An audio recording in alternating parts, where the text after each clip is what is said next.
Does America's social safety net need to be reinvented? Let's learn together. Welcome. I'm Samantha DiLiberti, founder of the social impact hub Orange You Going, and this is Progress Through Purpose. Progress Through Purpose helps you discover issues you're passionate about, like the environment, social equality, affordable housing, and more, and makes it easy for you to affect change while connecting with like-minded New Yorkers in person. Learn from experts working on the vital issues impacting the largest city in the U.S., and hear the solutions they propose. Then meet us in person. Join the OG Squad, a community of changemakers who meet to affect change together. Build new friendships, expand your network, and advance your career through civic engagement, all while uplifting our city.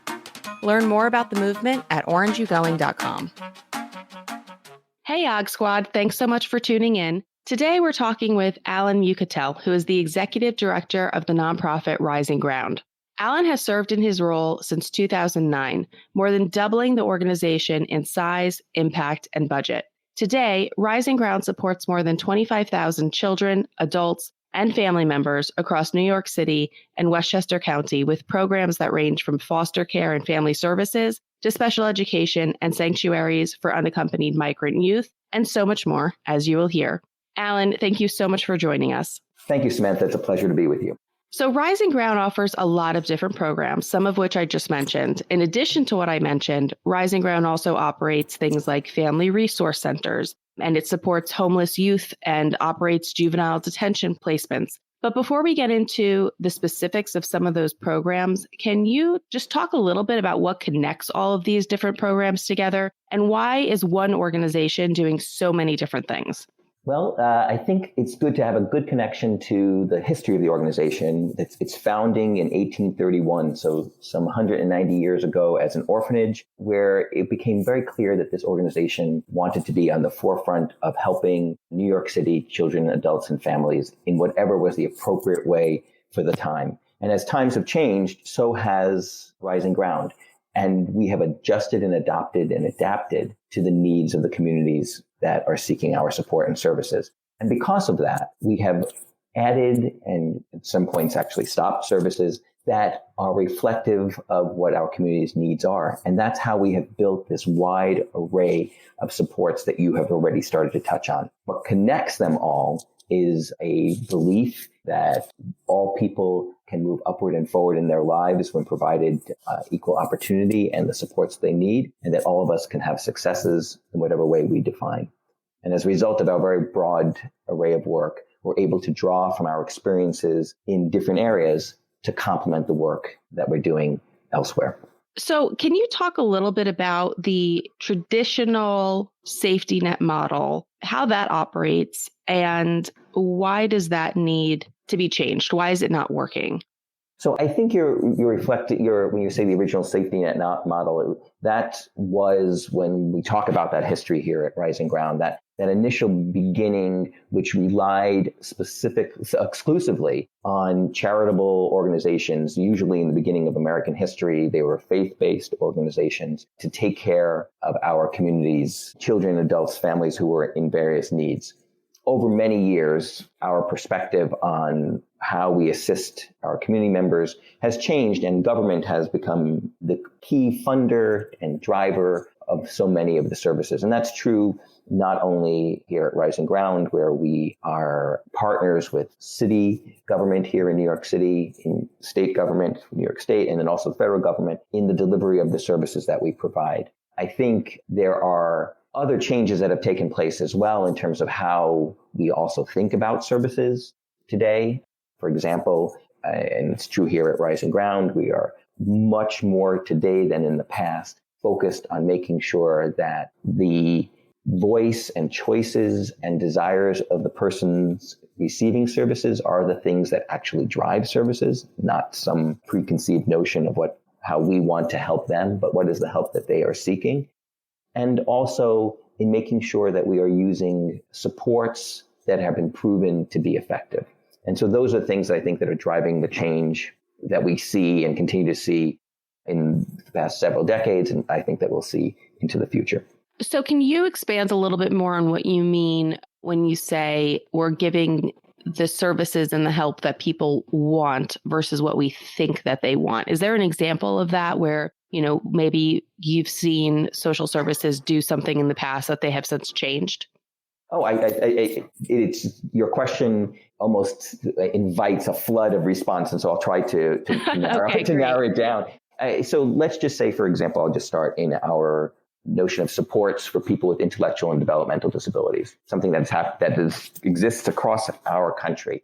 Today, we're not just designing models that said, okay, come to this day program or live in this residence that's going to work for all individuals. Instead, there are individual planning sessions and discussions that happen continually with an individual that says, what is it that what do you want in your life? Somebody says, listen, I really am interested in gardening and or flowers. And ideally I would love to work in a florist. So then our job is to help them attain the skills to do that kind of work and to help them make the connections if they need the help to realize that dream of working in a florist. Another example would be when we are in the child welfare space and we're working with families that have been under an array of stressors, and there are challenges that have existed that have created greater tensions in the family. It's not our job to say to them, this is the way you should parent, or this is what your family should look like, but instead to help them find and identify not only the strengths that they have, and every family and every person has strengths, but to ask them where they'd like to see their family go, what help they need to get there, and to encourage them both along the way and remind them of those strengths if they have lost sight of them.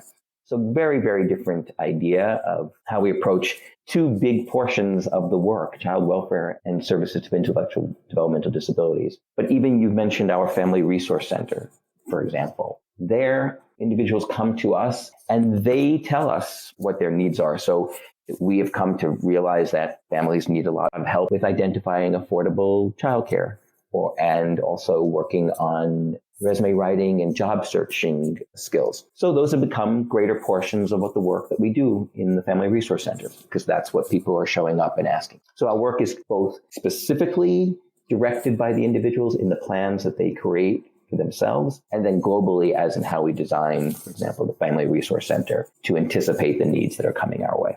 And I mean, for childcare, for example, I think that is an issue that many families deal with, right? It's not just an issue for low and moderate income families, but I'm wondering if your services are ever limited just by what is happening in the world, right? If somebody needs to find a home and rents are too high, or if someone needs childcare and childcare is the cost of another rent, like how does the organization help people in a city that can be extremely expensive? Yeah, that's a great question. Well, first, I would say some of our services are not open to everyone. For example, our foster care services only designed for for families where there has been a child removal from the home and therefore they are placed with us. But other of our services are available and accessible to members of the community. One of the things that we designed is an access and referral department, specifically because we came to realize that lots of families are turning to us, individuals are turning to us for assistance, and we needed to be able to be more direct and focused and able to assist them. And I'm going to connect that specifically to your point about the challenges that exist in an expensive city and the limited resources that are out there, for example, for housing.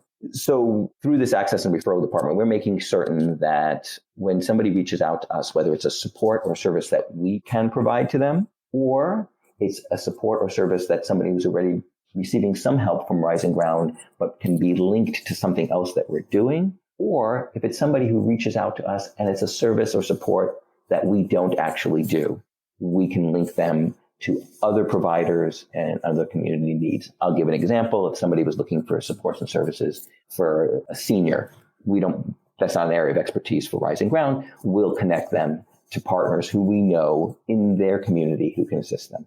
Specifically to your question about the challenges that exist when we're talking about not only poor people, but middle income people who are struggling to make ends meet. That does make the work harder. And it means that we have to continue to be persistent in helping to identify where there are resources that can be had. One of our values as an organization is tenacity. And we celebrate every one of those victories when we're able to help somebody find something that is harder to find. And we stay with them until they do. And that when we learn through those experiences, let's say we were able to find a landlord that was able to be more helpful in a situation, we take that information and we bring it back to this access and referral space within our organization so that another case planner or case manager or social worker somewhere else in our organization will turn to that resource first if it's viable.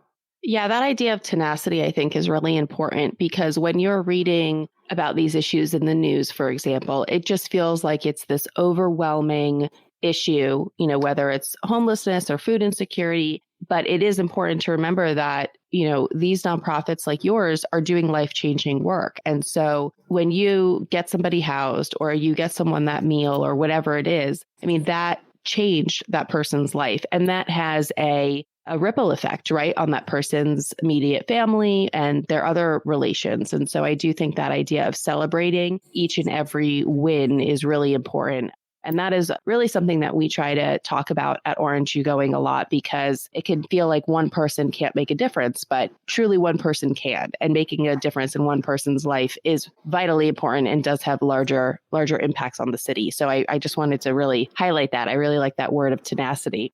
So when we talk about social services, there's a lot of trends that are coming up, and I'm hoping you can maybe just explain a little bit of what these different thoughts and approaches are. So for something like, what do we mean when we talk about a program being community-based versus, or maybe in addition to, preventative program? And why is it so important that the race and culture of the people that we're helping is reflected in the people who are offering the help? Can you just kind of break down what this kind of new approach is to social services? For sure. And maybe at some point we can also talk about not just the difference between creating that foundational support that we were just talking about in helping somebody with a meal or with housing, but also about advocacy work to make systemic change possible. But to your question right now, to begin, the way that people are most often comfortable in connecting to receive assistance is from people who they can relate to. No matter how we phrase it, whether it's in our own life, right? If you might go to a friend because you think that particular friend can appreciate your issue or challenge or problem, right? And so when you're talking about in a professional setting where we're providing professional services to individuals, whether we're talking about teachers or clinicians or paraprofessionals who are assisting as well, we know are more comfortable with people with whom they can relate. And so that means that it's beneficial to have staff that reflect the communities that we serve. At Rising Ground, 90% of the people who work for us are people of color and come from the very communities that our services are based in. And that has helped us to be successful in many ways. I wouldn't want to use the word trend, but to say one of the things we have learned more as a human services field is the benefit of having people with lived experience engaged in the work. That's something you see, for example, in the substance abuse field. That's not a field, for example, that Rising Ground is particularly focused in, but it's often been the case that people who have had substance abuse issues have gone on to work in the field. In our environment, where we employ a lot of people with lived experience, it really pops up everywhere. I'll give you a couple of examples. When we're doing work with young people who are court involved, we have individuals who we call credible messengers. That might be men and women who themselves, when they were younger, had been involved in the criminal justice or juvenile justice system.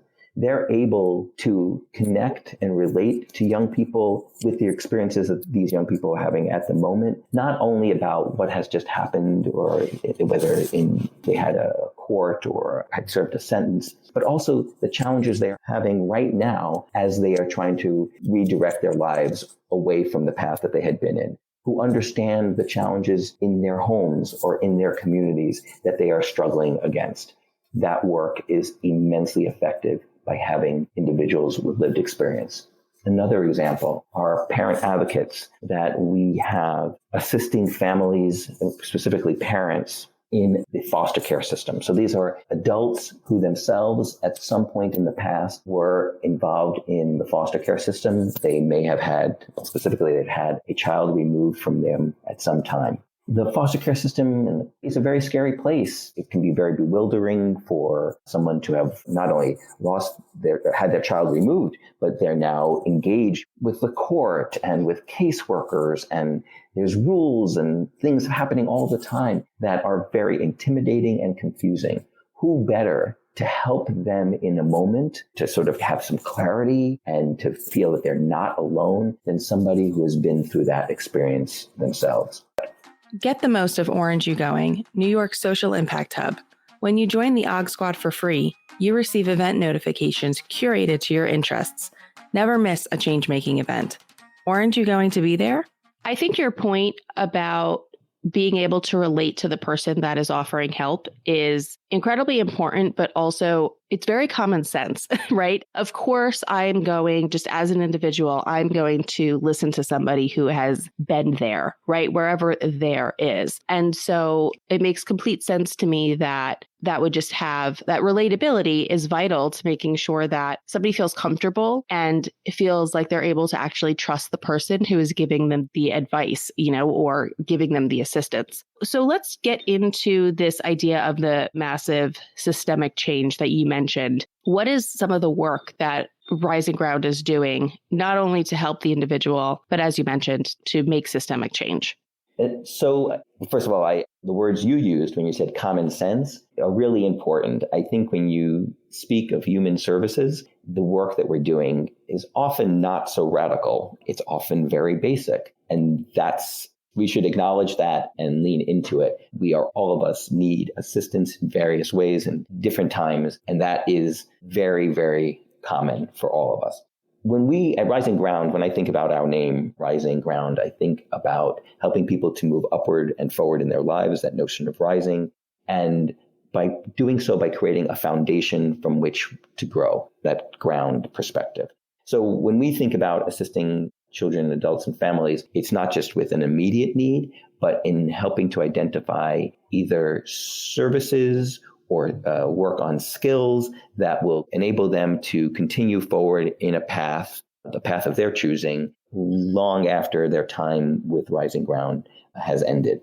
In addition to that, while it is true that, and I want to encourage all of us to think about that, the ways in which we help others have this wonderful ripple effect. They not only assist in a moment, but they help to encourage and create. Well, they encourage us all as we go forward, but they also raise up all of us in a better sense of community. But it doesn't stop there. We need to think about the systems that exist that we're all functioning in, whether it's an education system or a child welfare system or the economy around us or public policy, whatever it may be, that is contributing to the challenges that many of our neighbors face and degrading life for all of us. And so here at Rising Ground, while the primary work for us is direct social services, we don't operate in a vacuum. We are very much advocating through associations that we are part of, individually as we're out there, encouraging our staff and the people we support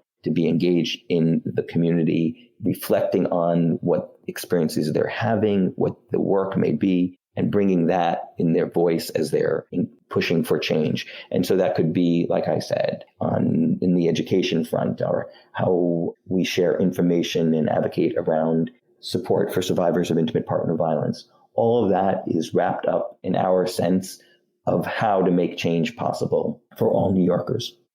So I'm most familiar with Rising Ground's work in juvenile justice. And I know that there was a lot of work done at the state level to change the juvenile justice system. And I'm wondering if you could talk just a little bit about Rising Ground's role in offering these placement centers for youth, and then also what the role of Rising Ground was in making that systemic change? Because I think that's just a really great example of some of the advocacy work that your organization has been able to do, and it's had statewide implications, which is phenomenal. Yeah, there are two components of that I think are important to reflect on. One has been about raising the age of criminal responsibility so that as we all should be aware that, and when we think, especially as adults, and think back about our own personal development, there's a lot of research out there that tells us that the human brain is not fully developed and formed until something like age 26 or so. And that when we think about the choices and decisions that young people are making without giving a framework as to where they are in their development, we are really selling them short by being punitive in the way we approach them. And so one of the pieces that's been an important part, I think, of where New York has headed has certainly been about raising the age of criminal responsibility. Another part of it, which has been something called close to home, which was about realizing that when young people are court involved and we are quick to put them in residential settings, prison, in places that are far from their homes, all we're doing is disconnecting them from the very community in which we want them to be a part of. That's going to be the source for their taking a path away from connection. And there's a lot of work done to say, let's keep young people closer to their homes, closer to their families. Let's also not place them in these institutional settings, which are dehumanizing and frankly, only encourage the development of non-pro-social behaviors, but instead let's develop alternatives. If they are going to be in a residential setting that is smaller, that is home-like, that is close to their families, communities.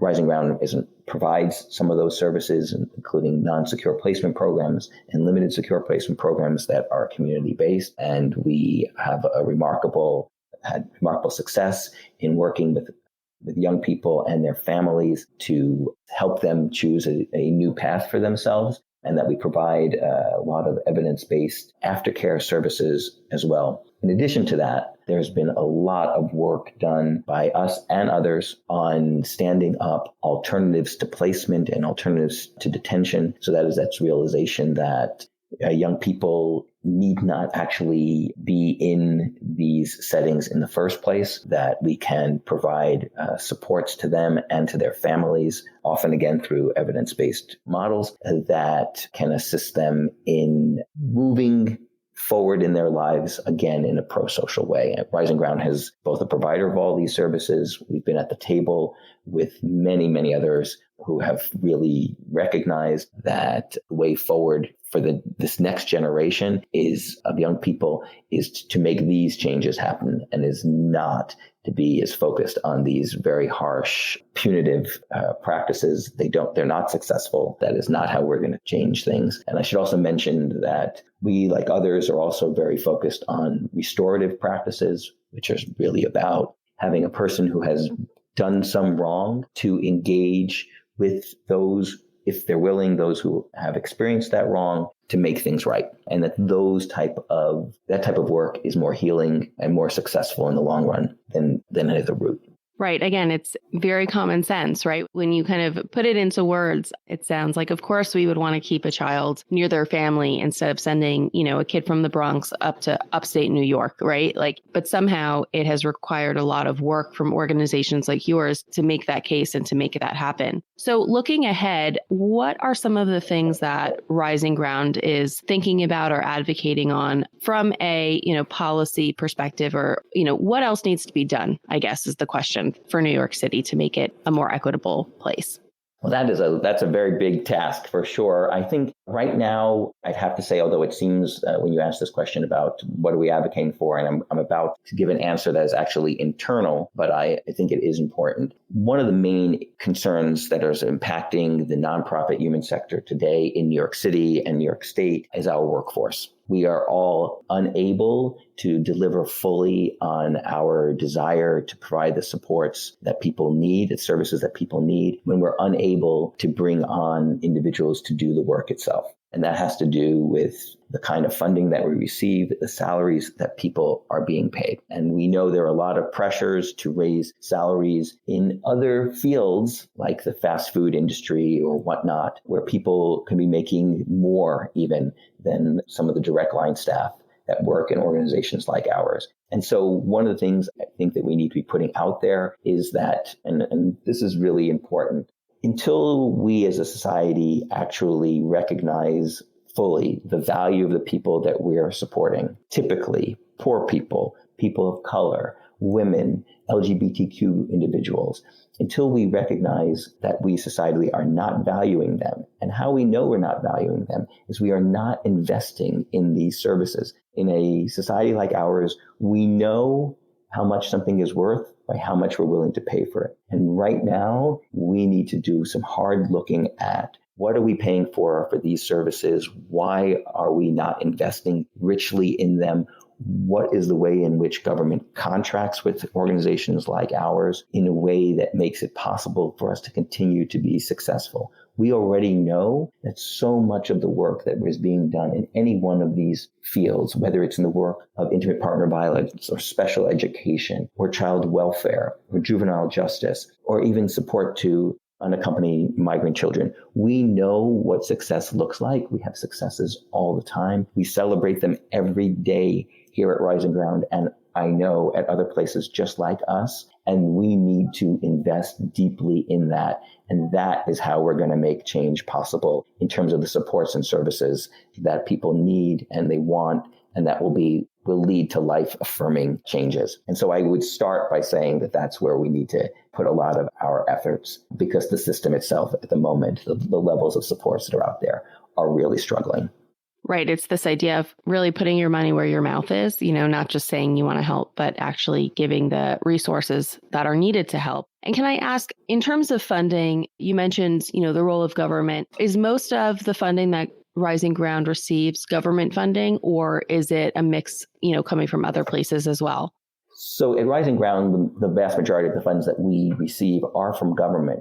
However, private support is the most critical funds of all. And why is that? Even if it's not the most, it is the part that makes it possible for things to happen, right? There's always shortfalls in government funding. There are ways in which we look to bolster the work that's happening. And so for all of us, like in your own household, having the basic amount of money, that's great. But then you're like, oh, but I need to do X. And you can't do X because you're missing that extra, the last $5, right? And so fundraising is critical in nonprofit human services work. It's sort of the piece that makes it possible for organizations like ours to innovate. And I'll give you an example of an innovation. One of the things we're doing right now, and I'm very proud of, is that we have launched a co-parenting initiative in our family foster care program.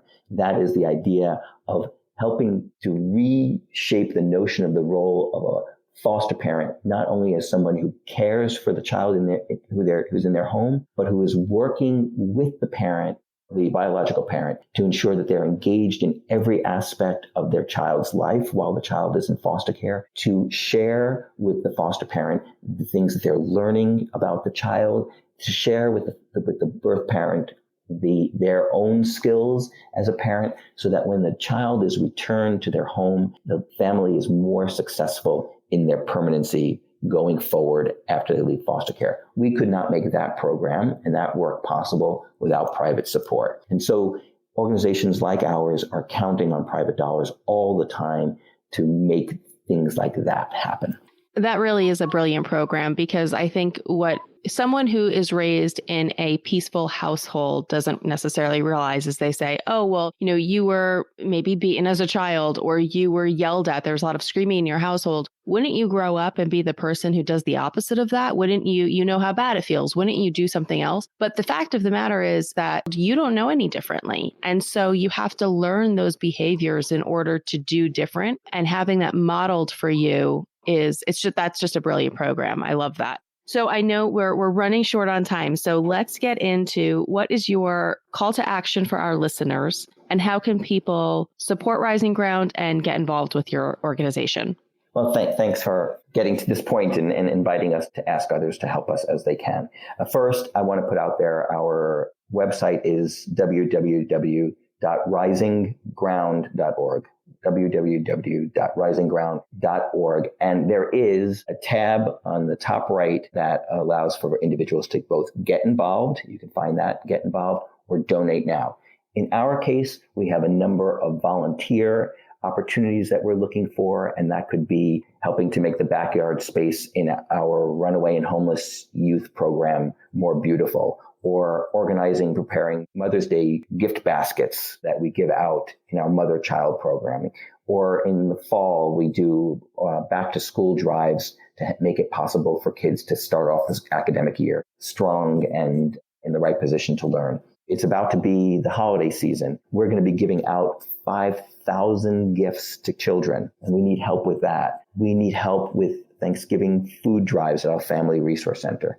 And we also need funds to make possible the kind of innovation, like I just explained, like the co-parenting work. We would welcome the support of any of our neighbors in any of those things or in any other ways they think they can help us. And to do that, we just ask that you go to our website, risingground.org. Alan, thank you so much for joining us today, for sharing all of the work that you do. And thank you to your team for the amazing work that you do. You're obviously making a difference in many, many people's lives in many different ways. So New York is very lucky to have you. Thank you so much. And thank you for allowing us to be with you today. Are you hosting a social impact event? Post it for free on orangeyougoing.com to reach the most engaged New Yorkers. When you post with us, we promote it to our email list of nearly 10,000 subscribers across social media and on orangeyougoing.com. Let's engage New Yorkers together.